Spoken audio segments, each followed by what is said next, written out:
Olá, sejam muito bem-vindas ao Ela Tá Que Tá. Hoje a gente está com um convidado muito especial, o Dr. Stanley Campolina, que é Fellowship em Retina e Vítreo pela Clínica dos Olhos da Santa Casa de BH, médico oftalmologista da CAMED, diretor clínico da ISO, o Instituto Stanley de Oftalmologia, membro do Conselho Brasileiro de Oftalmologia, membro da Sociedade Brasileira de Retina e Vítreo. Tá vendo como é que ele é chique, né, gente?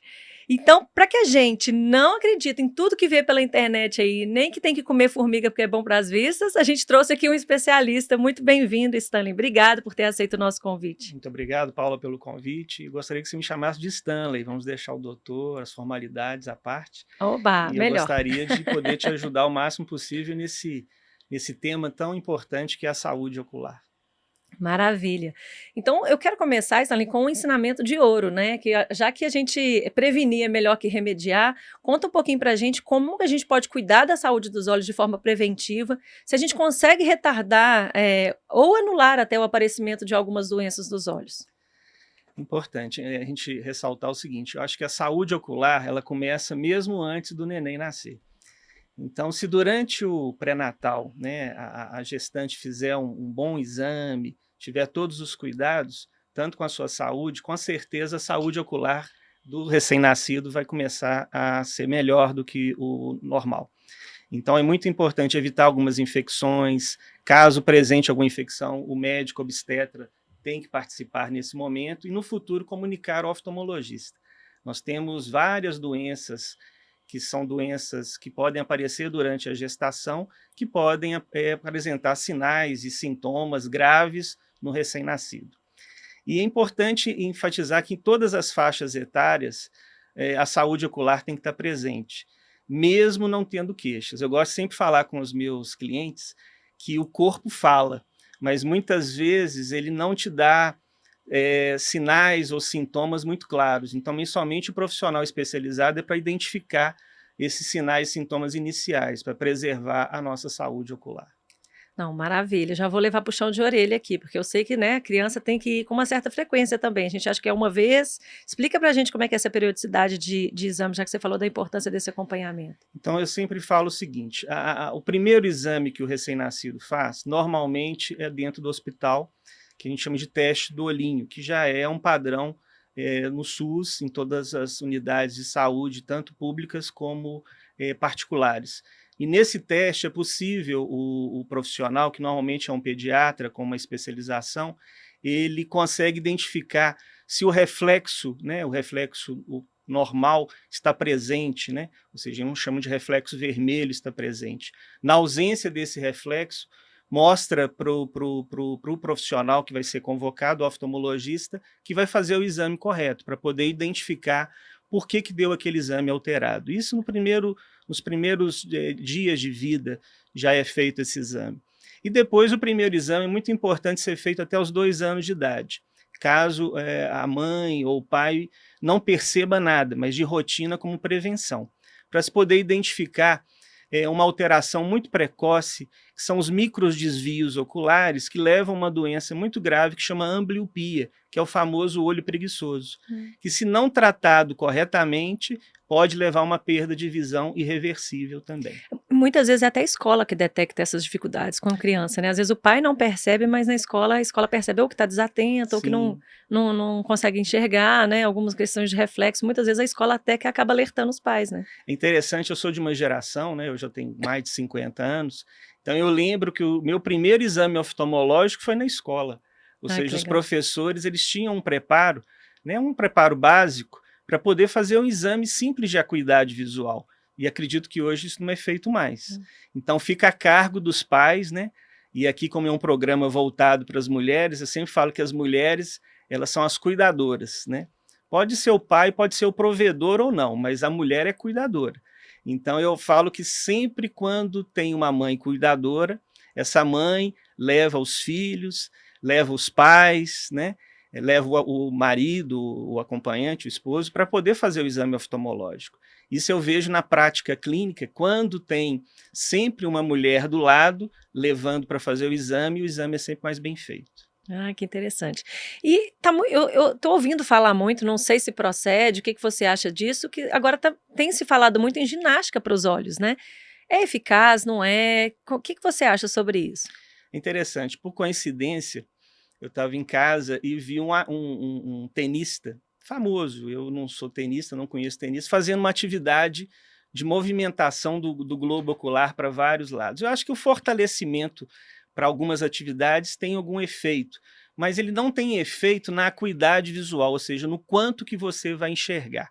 Ou seja, pode ser uma atividade, mas vai movimentar os músculos, a gente chama de extraoculares, mas não são os músculos responsáveis pela acuidade visual, que depois nós vamos falar um pouco para você, como que essa acuidade visual ela se reduz, principalmente depois dos 40 anos. Então não tem nada comprovado cientificamente que exercícios oculares fazem a nossa visão melhorar. Então isso é um mito. Então assim, não Olha vão, só, derrubando um mito grande da isso é internet. uma coisa importante, eu sempre falo, somente o oftalmologista é capaz de identificar as alterações oculares iniciais e ele que tem que fazer a indicação do melhor tratamento. Esses tratamentos alternativos, que muitas vezes aparecem na internet, Em todas as áreas, né? nós do Conselho Brasileiro de Oftalmologia sempre alertamos. Somos mais de 20 mil oftalmologistas no Brasil, então com certeza vai ter um oftalmologista perto de você. Ah, maravilha. Bom, eu tenho assim, agora uma coisa até, uma dúvida pessoal, eu tenho uma péssima mania de coçar os olhos, muito assim, e estudando para o nosso podcast, eu sei que não é a melhor coisa levar a mão aos olhos por conta de, né, de infecção. O que que a gente faz? Começou a coçar, é colírio, o que que a gente faz? Primeiro a gente tem que entender por que os olhos coçam, né? A gente tem que identificar a etiologia, que é a causa dessa coceira. Então você tem várias causas, né? Tem causas comuns, tem causas raras, e a gente identificando essas causas tem que fazer o melhor tratamento, né? Então assim, dentre as primícias básicas do oftalmologista é identificar essa causa. Então hoje em dia, principalmente com o advento das telas, né, de uso muito de telas digitais, o que nós temos observado é uma alta incidência de uma síndrome que chama síndrome do olho seco. O que significa isso? Nós temos dois tipos de lágrima nos olhos. É uma lágrima do choro, aquela que escorre do olho, e tem uma lágrima que fica no olho, que chama lágrima lubrificante. São lágrimas de composições químicas diferentes e funções diferentes. Então, se você tem uma deficiência total ou parcial desse filme lacrimal, seu olho pode sentir algum sinal de uma coceira, uma queimação, que é muito comum, né? Então é muito importante saber identificar e tratar. Nunca se deve fazer tratamentos alternativos, pingar colírio sem orientação, e também nunca se deve levar a mão nos olhos, igual você falou que o ato de coçar os olhos é involuntário. Mas se a gente conseguir controlar momentaneamente, em torno de 10 segundos, esse efeito passa. Você engana o cérebro somente com os olhos fechados. Então isso é interessante, porque isso eu falo muito com as crianças que me procuram, né? Que não deve coçar os olhos, porque coçar faz mal, depois nós vamos explicar sobre Fecha o olho, ceratocone. então espera. Fecha os olhos, fecha os olhos e faça uma oração. Isso é interessante quando eu chego no consultório, às vezes um pouco mais cedo, os meninos estão tudo com os olhinhos fechados fazendo oração. Ou seja, de certa forma, isso alivia esse sintoma que é a coceira nos olhos. Vou testar e depois te falo. Você me fala. Bom, você trouxe aí algumas imagens e um videozinho sobre o glaucoma, vamos falar sobre ele? O glaucoma, Paula, para você ter uma ideia, é uma patologia gravíssima, né? E o glaucoma, ele afeta uma porcentagem muito grande da população. Em termos, hoje, estatisticamente falando, nós temos no Brasil pessoas com 40 anos, cerca de 2 milhões de pessoas têm glaucoma. Nossa! E desses 2 milhões, somente 50% sabem, porque o glaucoma é uma doença silenciosa. Nesse vídeo, a gente pode ter uma visão como que é o processo de formação do líquido intraocular. Esse líquido, Paula, ele que determina a pressão interna do olho. Então, o glaucoma, ele acontece quando a pressão dentro do olho supera o limite suportável para esse nervo óptico que nós vamos olhar. Então, se a pressão ocular, intraocular, ela começa a aumentar, a pessoa não tem sintomas, ela não sente muitas vezes nenhuma alteração visual, porque o glaucoma ele é crônico. Eu não sabia que ele era é crônico, silencioso. vai subindo lentamente. E nessa subida de pressão, essa pressão ela começa a afetar estruturas, que são estruturas que não podem ter aumento de pressão, que é o nervo óptico, que é o nervo da visão. Então você vai ver que daqui a pouco nós vamos entrar na parte interna para você poder visualizar melhor como que essa pressão, que ela se dissipou em todas as paredes do globo ocular, na parte posterior do olho, você vai ter o nervo óptico. E esse nervo ele não pode sofrer pressão. Ele sofrendo pressão, ele começa a perder a função. As fibras nervosas começam a ficar mais finas até desaparecer. Então, essa lesão progressiva do nervo óptico é que chama glaucoma. Olha. E o glaucoma, o que ele causa na pessoa quando está numa fase avançada? Ela começa a perder a visão periférica.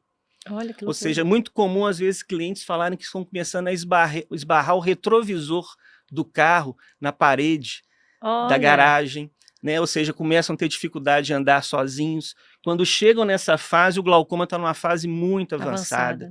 Ou seja, a pessoa já está praticamente perdendo todo o seu campo de visão. E o campo de visão para o equilíbrio, para a funcionalidade da visão é fundamental. Então, se deve prevenir sempre o glaucoma. Maravilha. Até no final da imagem mostrou a redução do campo de visão, né? E o outro glaucoma é um glaucoma de ângulo fechado, que é o mais raro, mas ele causa uma perda de visão súbita, enquanto que o glaucoma crônico perde-se a visão de uma forma lenta. Quando tem um glaucoma agudo, que é o glaucoma de ângulo fechado, normalmente a pessoa tem dor, perda da visão e procura um atendimento imediatamente. Ele é menos silencioso, ele assim. É mais insidioso. Mais insidioso. Mais insidioso e menos silencioso. Legal. A gente trouxe algumas imagens também. Para a gente aqui. Então, ali é só uma forma esquemática mostrando que quando tem um aumento da pressão intraocular, você pode ter uma lesão do nervo óptico. É a principal causa de glaucoma. Tem outras causas? Tem. Tem glaucoma que a pressão não precisa subir, tem glaucoma que são glaucomas secundários, mas o principal é o glaucoma crônico. As pessoas confundem essa pressão ocular com pressão arterial, né? São pressões diferentes. São pressões totalmente diferentes. A pressão ocular, ela não depende da pressão arterial para acontecer. Uma coisa não tem nada a ver com a outra, né? Isso é importante. E eu sempre falo que o glaucoma ele tem 3 características. Normalmente ele tem um padrão familiar, ou seja, normalmente você tem casos na família, ele é silencioso e se não tratado ele leva a cegueira. Olha que loucura. Então é muito importante a prevenção. A próxima imagem. Essa? Vamos falar também de uma patologia que é muito frequente, né? Ela é considerada a primeira causa de cegueira reversível no mundo. Temos nos dados do IBGE mais de 500 mil novos casos por ano de catarata. E a catarata ela é uma patologia, hoje, se diagnóstico precoce, o tratamento muito eficaz. A catarata, para você entender, Paula, é uma opacificação da lente interna do olho, que a gente chama de cristalino. E esse cristalino, quando ele vai perdendo a transparência, a pessoa começa a enxergar enfumaçado. Ou seja, a sensação da visão está turva. Você até trouxe aí um óculos para a gente. Então eu trouxe aqui para depois você visualizar. Deixa eu colocar. Como que uma pessoa com uma catarata numa fase mais avançada, ela enxerga o vulto. Meu Deus. Então é muito comum chegarem pessoas, né, clientes Deus. dos consultórios, que não estão nem saindo de casa mais, né? Chega carregado por alguém. Podem ser jovens ou idosos, gente, mas normalmente são horrível. idosos com uma qualidade de vida muito ruim. E você tem que imaginar o seguinte, Paula, um idoso com uma qualidade de vida, de visão ruim, ele tem uma qualidade de vida muito ruim. E pode cair, né? A queda em idoso é uma coisa Se grave. A gente fizer um estudo hoje das fraturas de fêmur em idosos, 90% são de idosos que não enxergaram. Olha só. Ou por alguma alteração na mácula ou no cristalino. Então é uma prevenção de acidente no idoso, que pode ser um acidente grave, um traumatismo craniano, uma fratura de fêmur, pode ser também um exame oftalmológico preventivo, para ver se realmente tem catarata ou não. Que interessante. Porque a catarata, ela é mais fácil da gente visualizar olho nu na pessoa que tem, não é? Ela começa a ficar com o olho um pouco mais embaçado. Isso, é possível. Mas às vezes ela não tem. Às vezes né? não tem sinais assim que você consiga ver a olho nu, somente com o oftalmologista mesmo. Interessante, acho que a gente tem mais imagens aí. Então, isso aqui é uma outra causa muito importante, Paula, que a gente tem que falar, é da catarata congênita, né, e das leucocorias. O que são leucocorias? Aquelas crianças que no primeiro exame, ou pelo pediatra, ou próprios pais visualizam que o reflexo, né, ou seja, o pessoal chama de a menina dos olhos, lá que não está pretinha, ela está branca, de outra cor. Então, pode ser uma catarata, pode ser uma alteração mais séria intraocular, até um tumor intraocular, que a gente chama de retinoblastoma, mas o diagnóstico deve ser sempre feito pelo oftalmologista. Aí é um caso de uma criança com catarata congênita. Esse é o caso também que consegue ver pela foto, né? Sim, pela que foto. que é o Thiago Leifert, não Isso. sei, né? Ficou bem conhecido agora por conta da filhinha dele, né? Sim, mas no caso dela, possivelmente foi um retinoblastoma, que é um dos câncer. tumores intraoculares do recém-nascido muito comum. É. Então, somente o exame precoce para poder detectar. E o importante é o seguinte, como a formação visual da criança, ela tem uma correspondência no cérebro até mais ou menos 6, 7 anos de idade, se você não fizer uma intervenção de retirar essa catarata e restabelecer a visão dessa criança através de estímulos visuais, ela vai se tornar uma criança com deficiência visual permanente. Nossa. Então, mesmo operando a catarata, ela não vai ter visão boa mais, uma visão funcional, que a gente chama. Né? Entendi. Próxima imagem para a gente. É que só para ilustrar que os procedimentos, igual a tecnologia veio para a oftalmologia de uma forma muito rápida, né? E hoje em dia os procedimentos cirúrgicos são minimamente invasivos, né? A gente diz que o oftalmologista ele está sendo um operador de equipamentos, mas de alta tecnologia.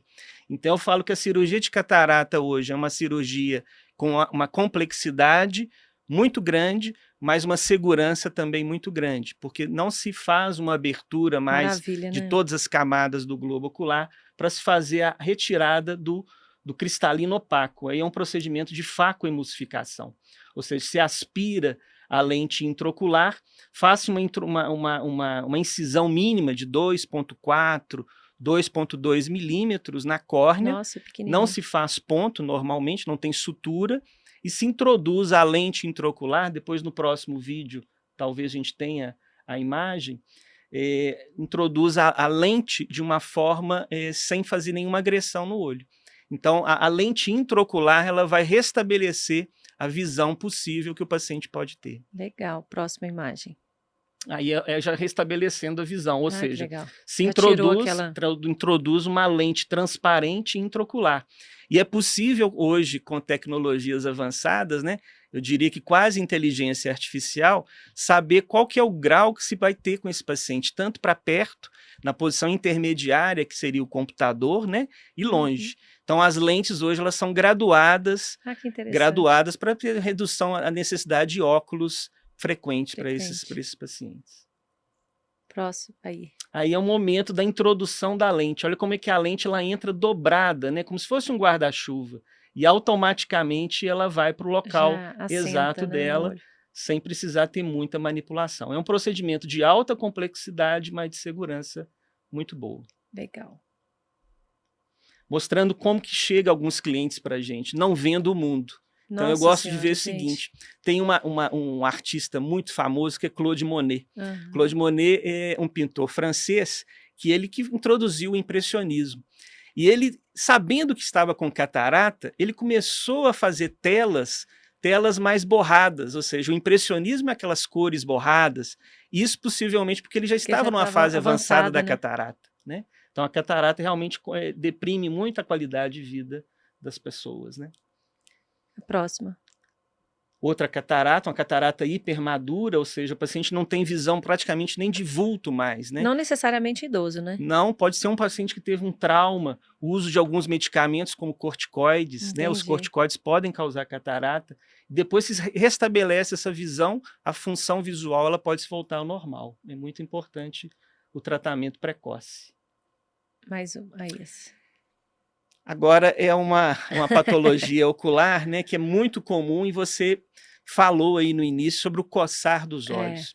Então é muito importante, nunca se deve coçar os olhos. Existe uma patologia ocular corneana que chama ceratocone, onde a córnea ela tem um afinamento genético natural e ela começa a ficar prolapsada, ela começa a ficar abaulada. E o trauma contínuo leva a uma liberação de uma enzima ali nos olhos que destrói mais ainda o colágeno e a córnea começa a ficar mais prolapsada. O ceratocone. Só fechar o olho agora e esperar 10 segundos. Deforma muito a visão da pessoa. Né? Então é um risco muito grande levar a mão nos olhos. Além da infecção, você não fazer a modificação da córnea. E também uma alteração que a gente vê muito comum aqui no nosso país tropical, que é o pterígio, né? Que é uma patologia onde esse tecido fibrovascular ele cresce na conjuntiva, atingindo a córnea, podendo comprometer até a visão. Isso Olha. pode comprometer a visão de uma forma até Tem definitiva. cirurgia E a também. cirurgia Uhum. restabelece a visão, né? É o pterígio. Tem mais uma aí, Thiago? Acho que agora acabou. Bom, maravilha. Bom que a gente acha que é tudo a mesma coisa e tem várias possibilidades, né? Várias patologias são imensas, né? A Uhum. quantidade é enorme, mas ele trouxe ali pra gente as principais. Mas eu queria tocar num assunto que é polêmico e é individual também aqui. É muito difícil, Stanley, remar contra a maré, né? Os pais nem falando que tem ao aumento de chance de desenvolver doenças neurológicas, os pais têm controlado o uso de tela. Eu quero saber, tocar nesse assunto polêmico. Faz mal, não faz mal? Quais as recomendações? A partir de qual idade? Paulo, esse assunto eu me embrenhei há mais ou menos uns 10 anos atrás, antes de ter até esse boom tecnológico que hoje tem. E é interessante porque nós, como cientistas, a gente não tem uma formação muito social nesse sentido, né? Só que a gente recebe muita influência social nos consultórios. O que aconteceu basicamente, que eu vi principalmente durante a pandemia, foi o chamado lockdown, que é o confinamento. É. Isso mudou radicalmente o uso de telas, né, Paulo?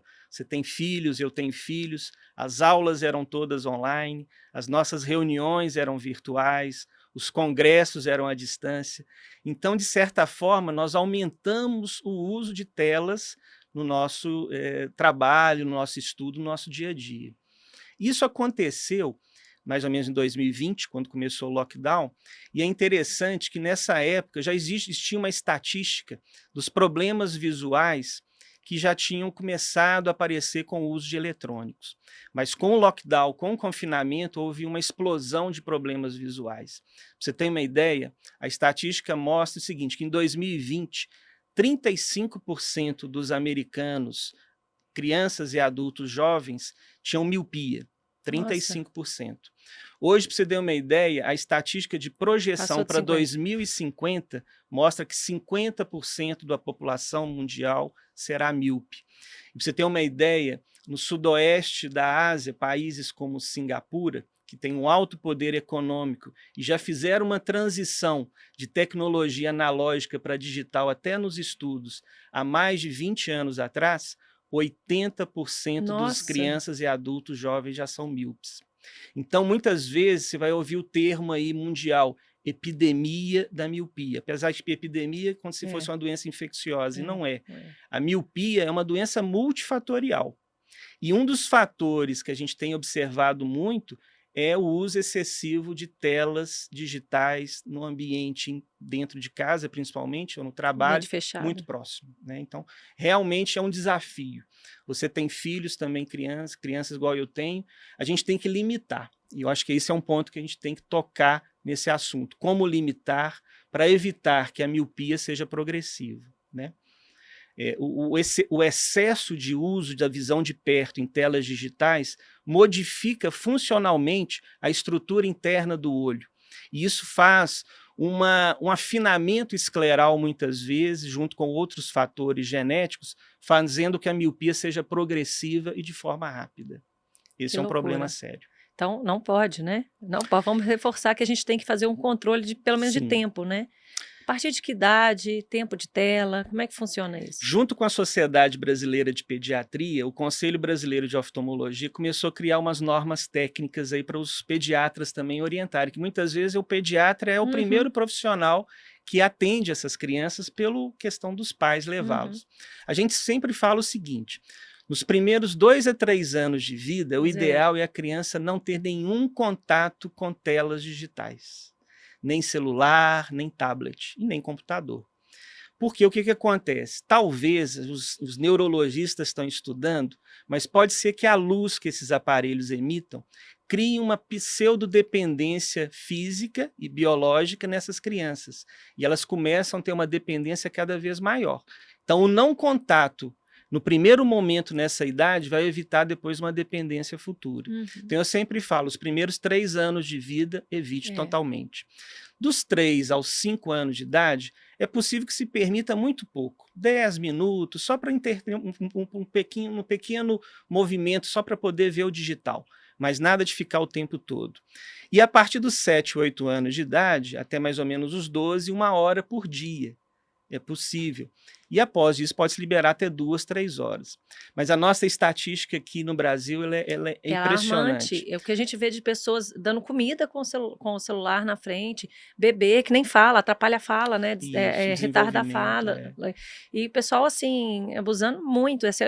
Eu falo porque eu sou das que remam contra a maré, sabe? Eu sou a radical que não gosto, fico brava de ver as crianças pegarem no celular, porque eu acho que mais prejudica do que acrescenta, mas é uma realidade deles, né? A escola usa tecnologia. Eu lembro que logo depois da pandemia, a escola que os meninos estudavam, que eu ainda não era a escola atual, a biblioteca ainda não estava liberada. Então, eles fizeram tipo uma biblioteca online. Então, tinha umas obrigações de leitura online. E eu briguei com a escola, eu falei, eu não vou assinar essa plataforma, eu me recuso a colocar meus meninos na tela para ler livro.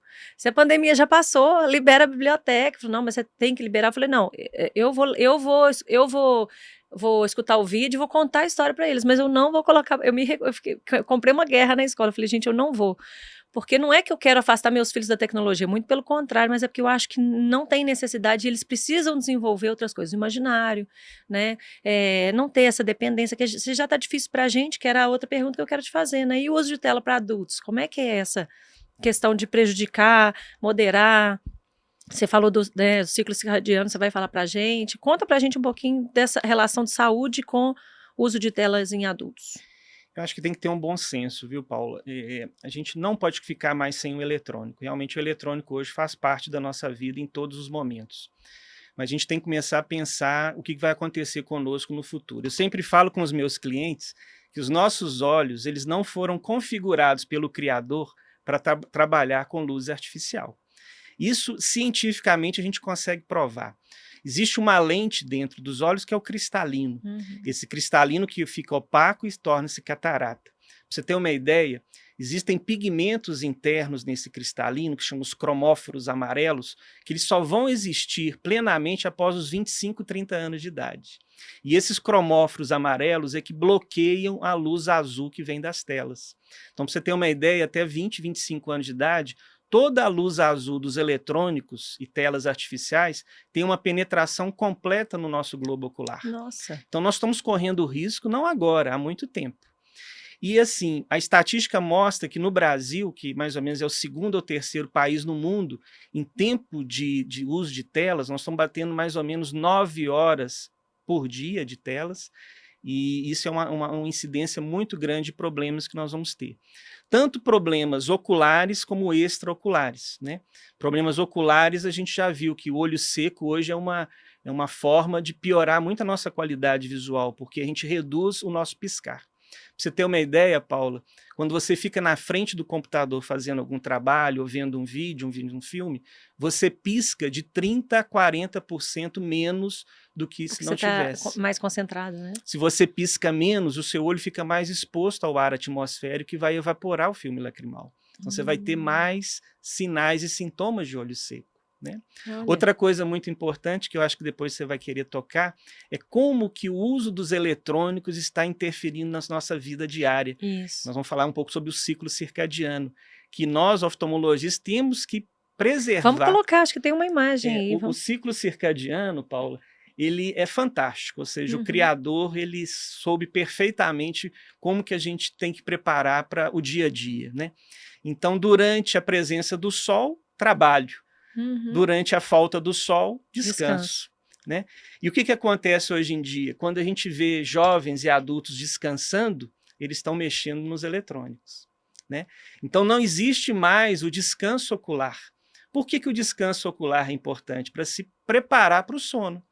Por isso que a partir das 18 horas a luz cai, a gente começa a reduzir o nosso ritmo, a nossa alimentação tem que mudar, porque a gente vai preparar para o sono.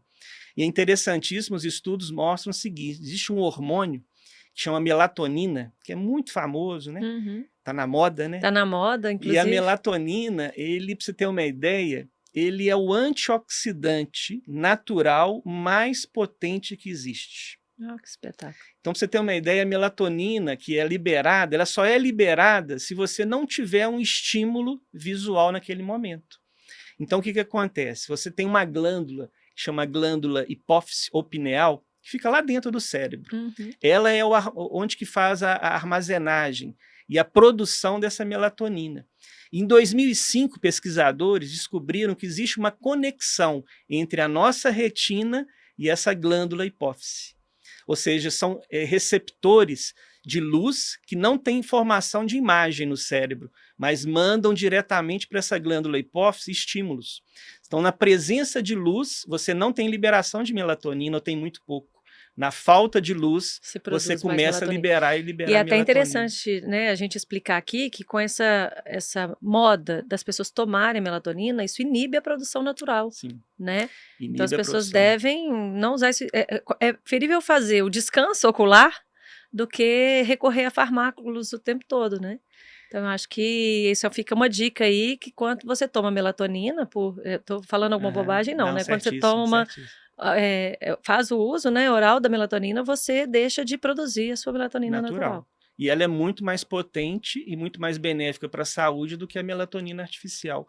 E olha que interessante. Isso para mim é novidade, que ela era antioxidante, gostei. E ela, você tem alguns estudos, mostram que ela previne até aparecimento de pequenos tipos de câncer. Olha que legal. A melatonina, então, é antioxidante e anticancerígeno. Então, isso é um dos estudos mais recentes. Olha que interessantíssimo. A gente vê cada vez mais crianças chegando no nosso consultório com queixas visuais, e aí você vai aprofundando um pouco mais no interrogatório, né? E você pergunta, você está dormindo bem? Aí os pais falam que ela não dorme bem.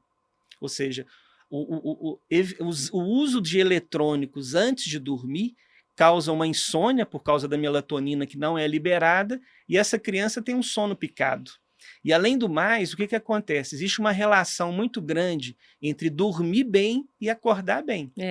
Então, a pessoa que não dorme bem, ela não acorda bem. E o que acontece? Existe um neurotransmissor que ele chama serotonina, que é o do humor, da felicidade. Então, se uma criança não dormiu bem, ela vai amanhecer mal-humorada e vai se tornar, às vezes, um mal-humorado crônico, podendo ter alterações como distimia, que é um mau humor crônico, até alterações do humor, como depressão. Então, a dica que eu falo para os pais, não deixem seus filhos na frente de eletrônicos antes de dormir. Eu sempre falo 2 horas antes, para você não ter alteração da liberação da melatonina. Nossa, é isso mesmo. Ficou as dicas, anotaram aí, né?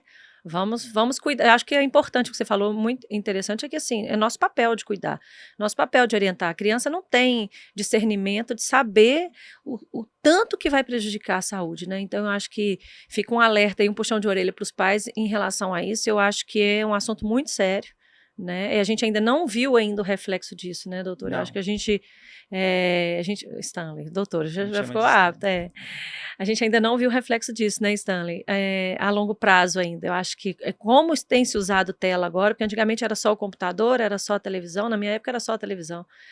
Aí depois todo mundo tinha que assistir o mesmo programa, né? Agora tem tablet, tem telefone, então eu acho que fica esse alerta aí de tão grave e quanto você pode prejudicar a saúde dos filhos se você, que está ali como a função de educar e de proteger, não se atentar a isso, né? É muito mais cômodo, mas não é o que vai deixar seu filho aí, né?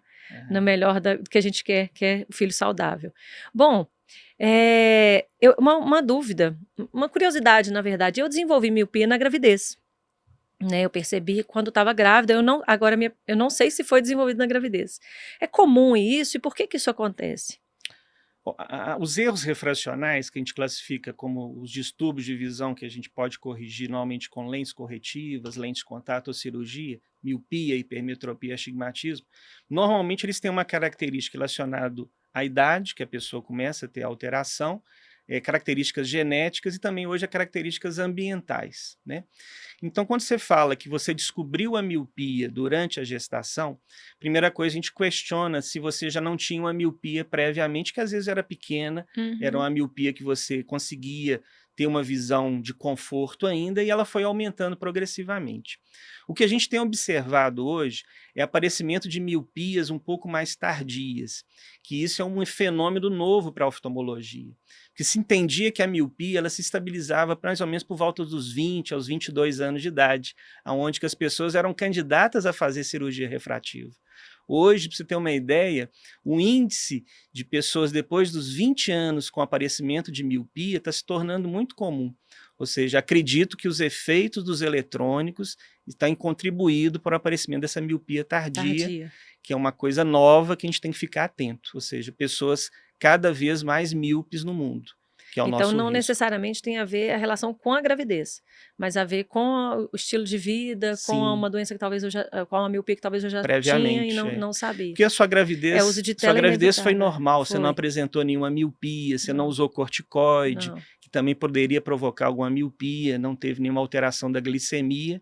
Então, Só tive um filho gigante. Só um filho gigante lindo, né? É.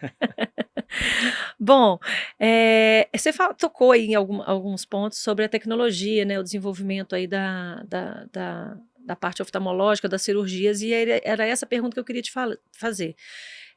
Aonde a tecnologia já chegou na área de oftalmologia e aonde você acredita que ela ainda vai chegar? Eu acho que a oftalmologia ela veio muito forte com a tecnologia, isso há mais de 10 anos atrás. Eu já estou com 25 anos de atividade como oftalmologista e eu vejo que realmente a oftalmologia ela ganhou muito com a tecnologia. Tanto no diagnóstico precoce, né? Hoje, para você ter uma ideia, a gente consegue fazer diagnósticos precoces de glaucoma antes de um glaucoma aparecer. Que interessante. Ou seja, a gente consegue visualizar que o funcionamento das células visuais estão tendo problemas antes mesmo do paciente ter uma queixa visual. Então, às vezes é comum a pessoa ter uma visão de 20/20, uma visão de 100% e ter sinais já oftalmológicos de glaucoma. Ou seja, olha, graças à tecnologia não invasiva, que são os exames de imagem. Hoje nós temos tomógrafos de última geração que analisam isso tudo. Isso veio acrescentar ao nosso arsenal terapêutico e diagnóstico também. Todas as patologias oculares hoje podem ser diagnosticadas precocemente e ajudar muito outros especialistas, como neurologistas, cardiologistas, reumatologistas. Então, o exame oftalmológico, quando bem feito e completo, consegue analisar o olho como se estivesse ligado a todo o corpo humano. Então, isso é muito importante. E os tratamentos cirúrgicos, né? Tanto os tratamentos cirúrgicos para refração, ou seja, correção de grau, correção da catarata com essas lentes intraoculares super modernas que conseguem diminuir muito a necessidade de lentes corretivas, como óculos pós-cirúrgicos e tratamentos também de retina, que são muito importantes. Maravilha. Então vamos fazer um resumo aqui, né, das 10 dicas aí que a gente pode falar para uma boa saúde ocular. Stanley, fala essas dicas para a gente aí. Então vamos lá, Paulo, eu fiz aqui uma relação das dicas, né? Então vamos lá, dica número 1, né? Exame oftalmológico completo e periódico. Nós já falamos da importância dele para prevenção, para diagnóstico precoce. Segundo, que você falou muito aí, que você faz de vez em quando e a partir de hoje não vai fazer mais, que é levar a mão aos olhos e coçar. Tanto pelo efeito biológico de infecção, também pode predispor algum aparecimento de alguma alteração corneana. Então, nunca levar a mão nos olhos e nunca coçar. A terceira seria a correção precoce dos erros refracionais, ou seja, a necessidade do uso de óculos. Então, crianças, às vezes, com déficit de aprendizado, que precisam de óculos, tem que ser feito o uso de óculos, tanto adultos como crianças também. Muito importante. Evitar o uso excessivo de telas digitais. Nós já falamos bastante sobre isso. Eu acho que o excesso é que faz mal em tudo. Então, você ter um uso educativo, tudo bem, mas um uso como lazer, eu acho que não vale a pena a gente arriscar. Por alterações também dessa questão do ciclo circadiano, do sono e da vigília. Descanso ocular. Então é interessante, eu sempre falo para os meus pacientes que têm olho seco, se estiver na fila do banco ou esperando alguma coisa, fecha os olhos. Você entendeu? Ou seja, você vai preservar aquela célula que está sofrendo por falta de lubrificação e deixa os olhos fechados. Uma pesquisa que eu sugiro para você, então, depois contrate aqui uma pessoa para fazer meditação dos seus funcionários. Eu acho que a meditação vai reduzir bastante o problema visual, porque eles vão fechar os olhos durante um tempo, todos os dias. Interessante. Né? A atividade física melhora tudo, até a circulação ocular. A microcirculação ocular ela é melhorada com a atividade física, tanto nos pacientes hipertensos, diabéticos, isso é fundamental. É um santo remédio, né? Santo remédio. Nós estamos terminando, Paulo. Alimentação saudável, eu acho que não precisa nem falar, né? O alimento é que vai levar a energia para a célula. Um bom alimento uma célula E funciona tem algum melhor. relacionado com os olhos, assim? Você sabe de algum alimento específico para os olhos, A gente sabe o seguinte, o que causa o envelhecimento celular é a inflamação. Então, inflamação. se você tiver uma dieta anti-inflamatória, rica em DHA e EPA, que são os derivados do ômega 3, né, que são tudo isso que a gente já sabe, uma dieta pobre em gordura, em farináceos, com certeza você vai ter uma visão melhor, né? Maravilha. Não precisa de uma deficiência completa. Uma coisa fundamental, lazer em ambientes externos. E isso, para você ter uma ideia, está sendo pesquisado lá fora, no primeiro mundo, locais onde tem atividade física de crianças durante a atividade educativa, essas crianças vão ter uma visão melhor. Então, lazer em ambientes externos. Nós Isso é estamos muito... expostos à luz Luz solar, solar. né? A luz solar previne a progressão da miopia. Isso é uma coisa nova. Legal. Tratamento precoce dos problemas oculares, que nós já falamos, catarata, glaucoma, ceratocone, entre outros. E ter em mente o seguinte, vida saudável, olhos saudáveis. Maravilha. Stanley, eu adorei a sua presença aqui, obrigada, acho que ajudou muito aí, tirou todas as nossas dúvidas, quem tiver aí dúvida também vai perguntando no chat que a gente vai responder. Muito obrigada pela sua presença, eu acho que a gente sempre fica querendo falar mais, perguntar mais, você falou dos olhos secos aí, Regina, com certeza minha mãe já anotou suas dicas, que ela tem esse problema de olhos secos, principalmente depois que fez a cirurgia, né, de retirada de pele, né? Sim, sim. E eu acho que assim, a gente tem que agradecer, cuidar dos olhos, né? Dar atenção a esse órgão tão importante. A gente tem que pensar que perder um dos sentidos é muito ruim, né? Você ter um envelhecimento dependente. Então, eu acho que a gente tem que sim dar atenção aos olhos. Aí quero agradecer a sua participação né, você ter topado estar aqui conosco. Muito obrigado, viu, Paula, pelo convite. No seu primeiro vídeo, há 2 anos atrás, você falou 2 palavras que eu gravei, eu queria falar para você hoje. Você falou em superação e combater a timidez. Hoje eu acho que eu consegui fazer isso um pouco, porque eu sou super tímido, não gosto de câmeras, e você me trouxe aqui e eu superei essa dificuldade que eu tinha em falar com pessoas, né? E também dizer que dia 10 de julho é o Dia da Saúde Ocular, uma data mundial, e eu peço a todos os seus inscritos que façam um exame oftalmológico preventivo para evitar a perda visual. Obrigado. Bacana, obrigada eu. Gente, quem quiser, né, e quiser se consultar, inclusive, com o Dr. Stanley, ele é de Belo Horizonte, então a clínica ISO é em Belo Horizonte, então se vocês quiserem, né, é só entrar em contato, também vai ter o endereço da clínica aqui embaixo do vídeo. Curtam esse vídeo, compartilhem, né? Chamem pessoas para escutarem sobre a saúde dos olhos. Atenção aos pais, vou sempre puxar a orelha dos pais e falo por mim também, né? Porque a gente fica muito na tela, os adultos. E é isso aí, muito obrigada, curtam e compartilhem.